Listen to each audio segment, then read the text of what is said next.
A Câmara analisa 190 projetos para a regulamentação de profissões, algumas tradicionais, como garis, jornalistas ou cozinheiros, mas também funções como a de influenciador digital ou trabalhador em plataformas. A ideia é criar mais direitos, como jornada de trabalho específica, salário acima do mínimo e aposentadoria especial. Mas em tempos de quarta revolução industrial, qual deve ser o modelo das relações trabalhistas?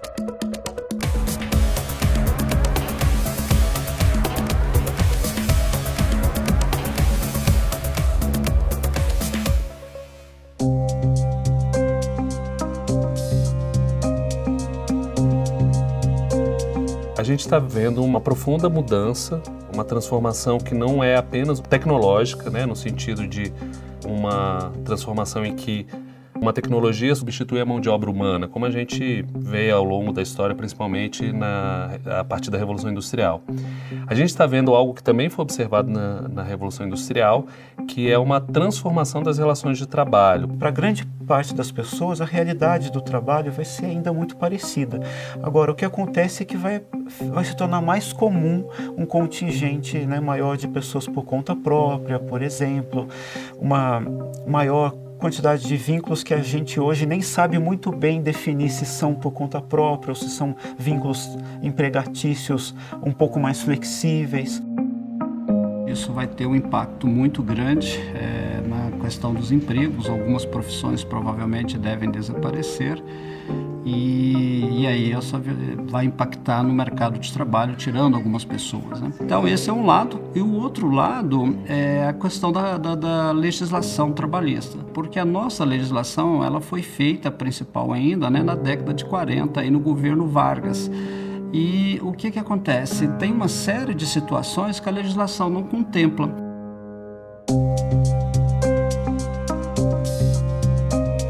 Eu era carteira assinada, eu trabalhava como frentista. Eu queria, mesmo que não fosse aplicativo, eu queria arrumar uma renda extra, porque o salário do CLT não estava... Foi aí que eu senti a necessidade, né, de trabalhar com aplicativo de motoguel. Eu trabalhava de manhã e à noite eu ficava no aplicativo. E aí chegou a pandemia. Nesse tempo, né, chegou a pandemia e aí eu fui demitida. A princípio eu digo, velho, eu vou fazer o que eu tô fazendo mesmo, continuar. E aí tudo fechou, e aí os motoboys, né, foi quem salvou a economia, eu sempre falo isso.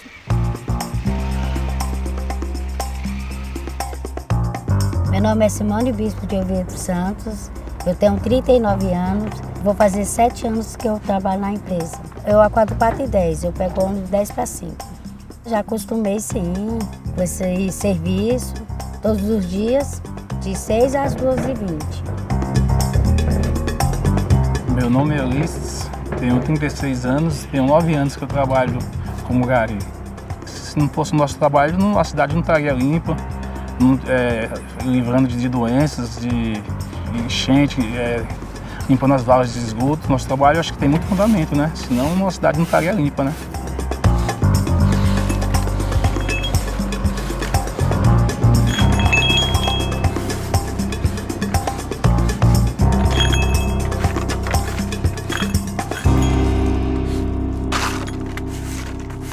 Quando nós colocamos uma regulamentação, um piso, nós temos que olhar qual é o impacto disso dentro das empresas. Toda vez quando você reajusta ou define um piso, isso vai ter um impacto. De onde vai vir esse dinheiro? As empresas conseguem suportar isso aí sem repassar isso para o consumidor?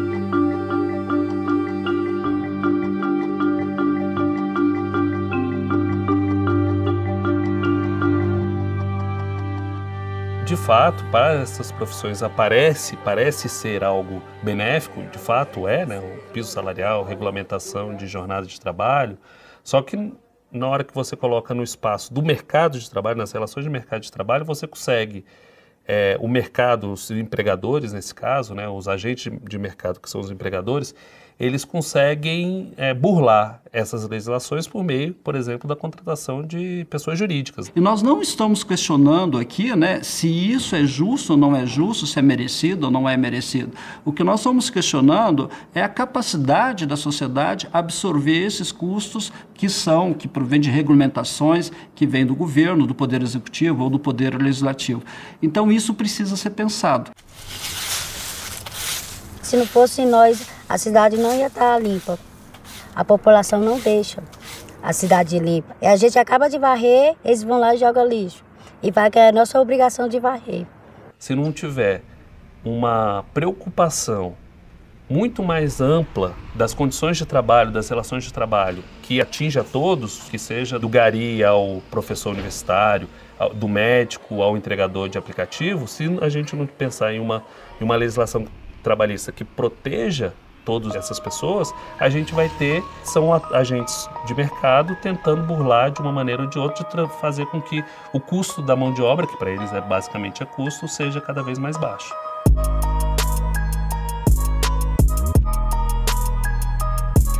Eu tenho 32 anos, eu moro aqui já tem 7 anos e eu trabalho com serviço de entrega já tem 5, quando chegou os aplicativos em Brasília.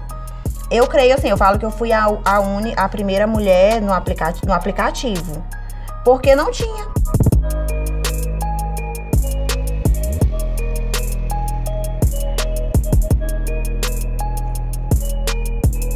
O que a gente percebe com essas empresas plataforma são uma outra forma de relação que não é mais o de assalariamento. E isso é uma transformação muito profunda, muito mais profunda, por exemplo, do que a simples transformação tecnológica. Infelizmente ainda não há um consenso, ainda não se estabeleceu muito bem qual que é o caso, por exemplo, né, os tipos de vínculos que são próprios de cada tipo de plataforma, né, digital e de prestação de serviços.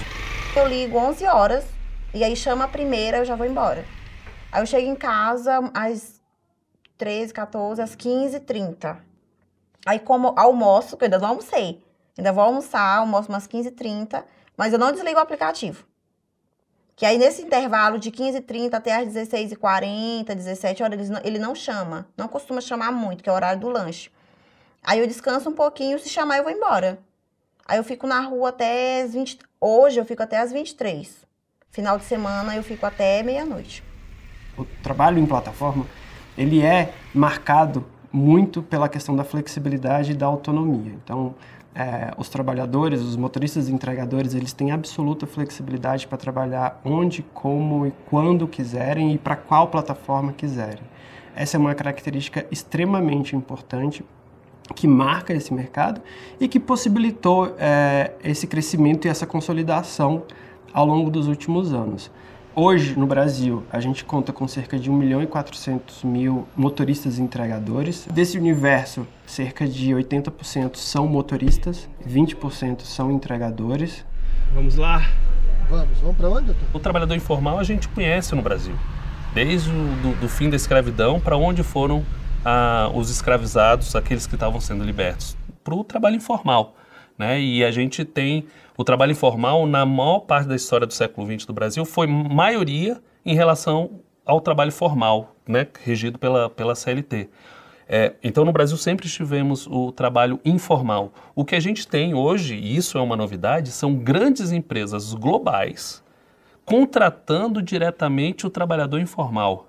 Algumas plataformas de transporte, a gente tem notado jornadas muito exaustivas, com uma remuneração muito baixa, né, que faz com que as pessoas que prestam os serviços nas plataformas precisem trabalhar horas, né, e às vezes elas são penalizadas quando trabalham pouco. Então, esse tipo de coisa realmente precisa ser regulamentada da melhor forma que os países, né, empregadores e trabalhadores encontrarem. Você tem motoristas e entregadores que trabalham 2, 3, 4 horas numa semana e você tem aqueles motoristas e entregadores que obtêm maior parte da sua renda no trabalho em plataformas, trabalhando 30 até 40 horas por semana numa plataforma. Então, essa é uma característica do modelo. A distinção, a diferença e os diversos públicos que tem ali dentro.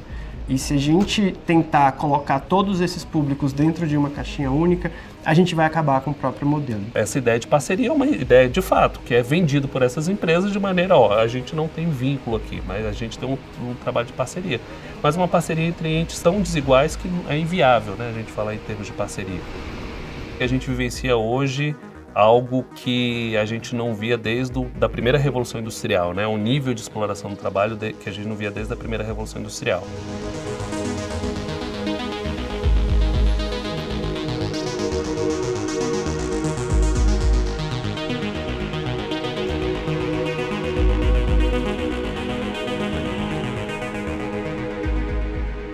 Bastante saudável a gente ter essa discussão de uma forma muito ampla, mas efetivamente o reconhecimento do vínculo nos moldes previstos atualmente na CLT, ela não é o melhor caminho a gente seguir diante dessas características que eu falei anteriormente do modelo, né? A questão da flexibilidade, a questão da autonomia, a forma como o motorista entregador ele está vinculado à plataforma e ele exerce as atividades ali de uma maneira extremamente autônoma e é valorizado pelos próprios trabalhadores. Isso é importante que se diga.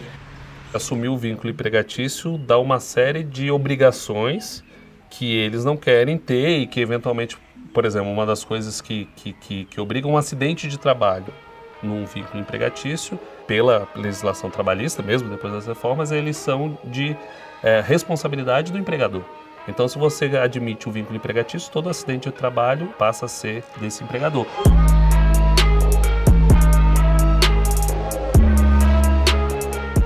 Eu creio, assim, teria que ter o mesmo auxílio de um CLT. Ou não podia ser um seguro-desemprego, não, mas assim, sofreu um acidente, a moto estragou, mano, você vai gastar R$3.000. Então, teria que ter um auxílio para moto quebrada, para acidente, sabe? Ajudar com um financeiro com uma pessoa que fica lá hospitalizada.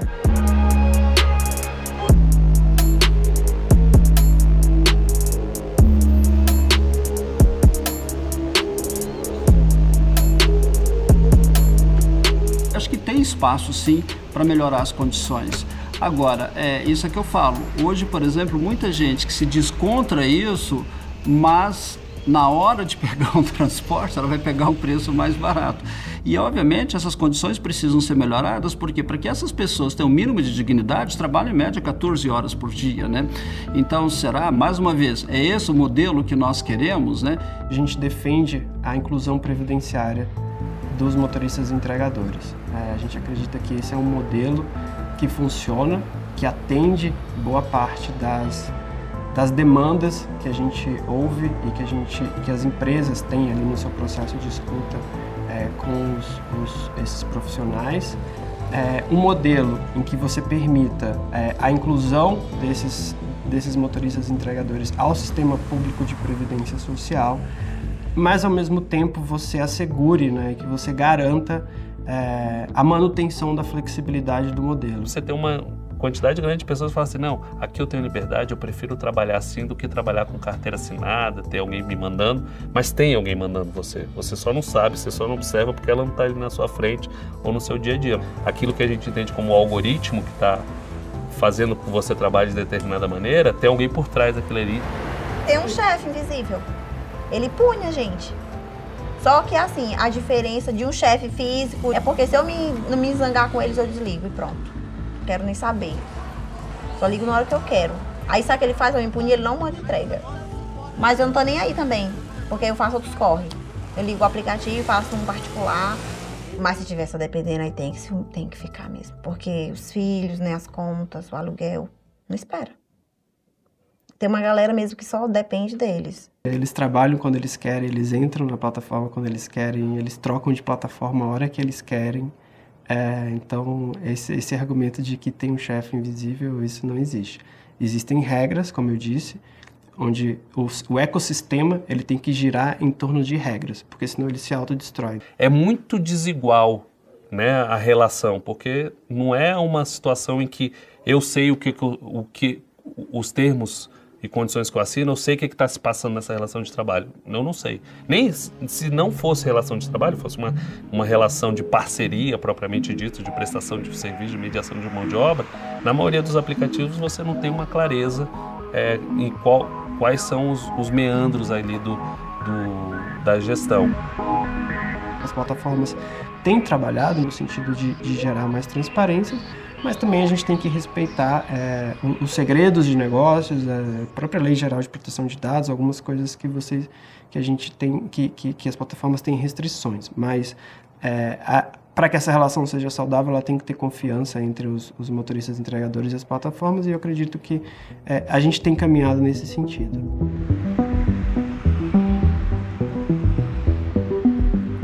O cansaço é bruto, viu? É bruto. É um trânsito, né? O trânsito, dirigir cansa muito. Quem dirige muito vive estressado. Eu chego aqui, ó, já teve vez de eu chegar e dormir bem aqui mesmo, acordar só de manhã. Só chego, tomo banho e nem consigo comer.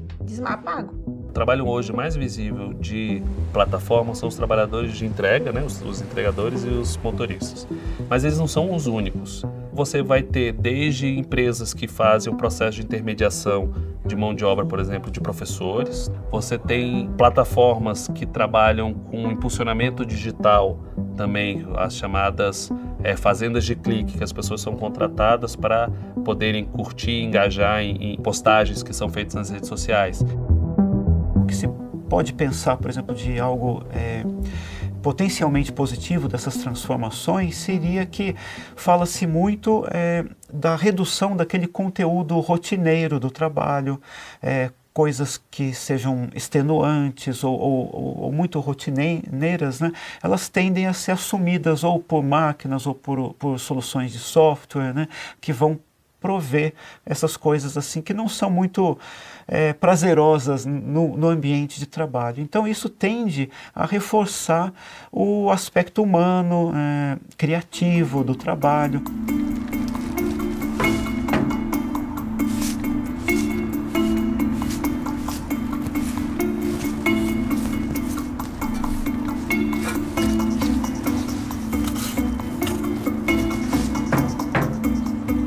Cansa muito. Esse calor, tempo de seca, é o pior.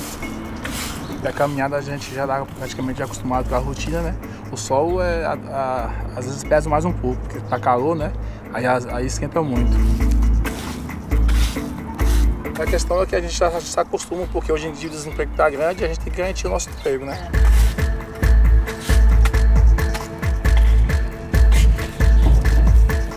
O que vai determinar se os aspectos positivos vão se sobressair aos aspectos negativos é o esforço de cada país para requalificar os seus trabalhadores, adaptar o sistema de ensino às novas necessidades, né, tecnológicas e setoriais mesmo, né?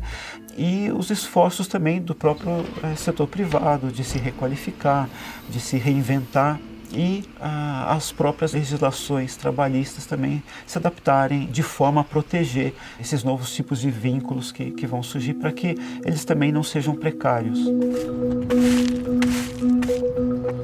A máquina já tomou muitos empregos de muitas pessoas, né? O desemprego pode aumentar, né? Se existisse vassoura elétrica, ia ter muito desemprego pra gente. Ia cortar muito, né? Porque o desemprego já tá grande. Se surgir começar a fazer vassoura elétrica, sair um mono elétrico, vai tomar o trabalho da gente, né? Como em alguns lugares já tem, né?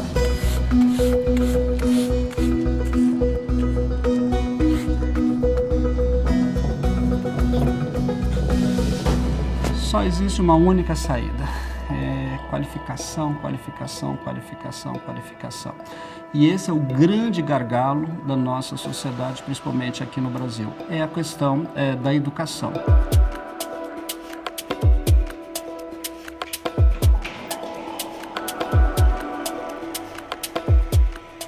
Ser entregador é um desafio. Para mim é um desafio, assim. Ou você gosta mesmo daquilo que você está fazendo, ou você vai viver estressado, cansado, ou então você junta uma grana e vai fazer outra coisa.